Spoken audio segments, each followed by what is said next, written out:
Hello friends, మనం రామాయణంలోని కొన్ని పాత్రల గురించి తెలుసుకుందాం. ఇక్కడ మనకి ఒక జతపరచడం వచ్చిందనమాట. జతపరచడం మనకి అహల్య సన్, అంటే అహల్య యొక్క కుమారుడు ఎవరు అంటున్నారు. అహల్య యొక్క కుమారుడు మనకి శతానందుడు. ఒకటికి డి ఉండే ఆప్షను ఒకటే ఉంది. 3 మనకి ఆన్సర్. మిగిలిన కూడా చూద్దాం. కుశధ్వజాస్ డాటర్, కుశధ్వజుని యొక్క కుమార్తె ఎవరు అంటున్నారు. మనకి కుశధ్వజుని యొక్క కుమార్తె శృతకీర్తి. కుశధ్వజుడు జనక మహారాజు యొక్క సోదరుడు. కుశధ్వజునికి 2 కుమార్తెలు ఉంటారు, మాండవి, శృతకీర్తి. విశ్వకర్మ సన్, విశ్వకర్మ యొక్క కుమారుడు ఎవరు అంటున్నారు. దేవతల యొక్క శిల్పి విశ్వకర్ముడు. అతనికి కుమారుడు వచ్చి నలుడు. రామసేతు నిర్మాణంలో మనకి నలుడు ప్రధాన పాత్ర పోషిస్తారన్నమాట. తర్వాత శూర్పణఖ యొక్క హస్బెండ్, అంటే శూర్పణఖాస్ హస్బెండ్, శూర్పణఖ యొక్క భర్త ఎవరు అంటున్నారు. శూర్పణఖ ఎవరు అంటే రావణాసురుని యొక్క సోదరి. శూర్పణఖ యొక్క భర్త పేరు విద్యుత్ జీహ్వుడు అనే అతను శూర్పణఖ యొక్క భర్త అన్నమాట. మనం ఈ పాత్రల గురించి కొన్ని విషయాలు తెలుసుకుందాం.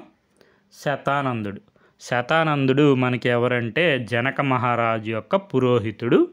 గౌతమ మహర్షికి అహల్యాదేవికి జన్మించినటువంటి వారు.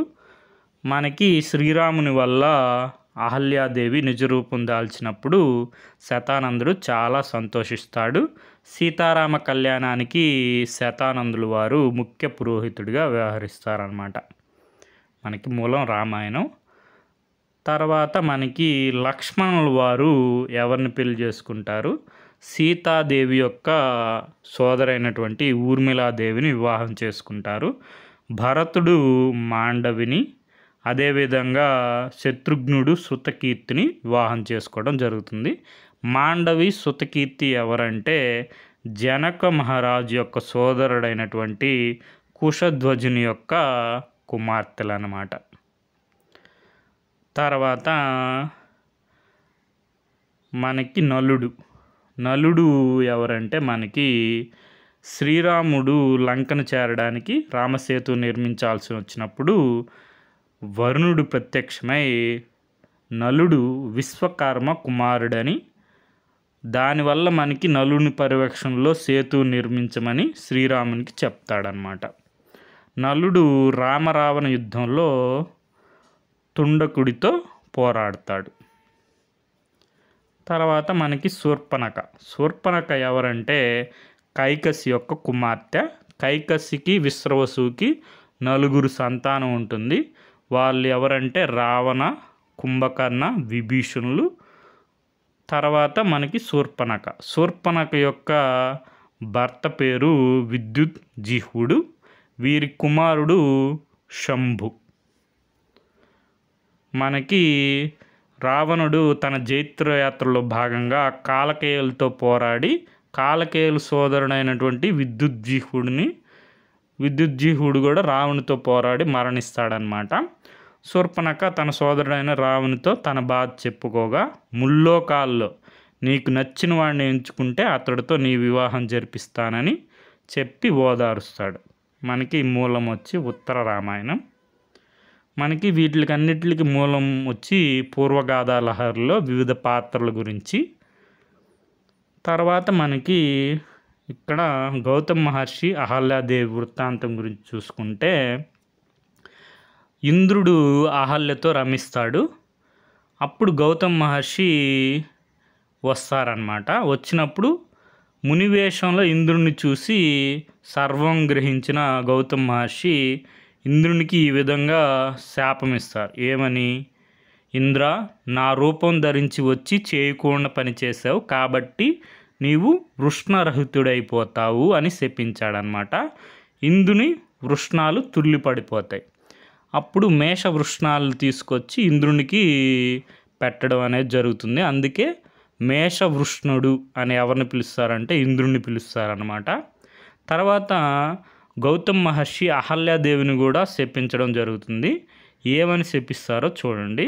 ఇది వాల్మీకి రామాయణం ప్రకారం, దౌర్భాగ్యురాల అకార్యం చేసావు కాబట్టి ఆహారం లేక గాలి భుజిస్తూ ఇక్కడ భస్మరాశిలో పడి తపస్సు చేస్తూ ఉండు.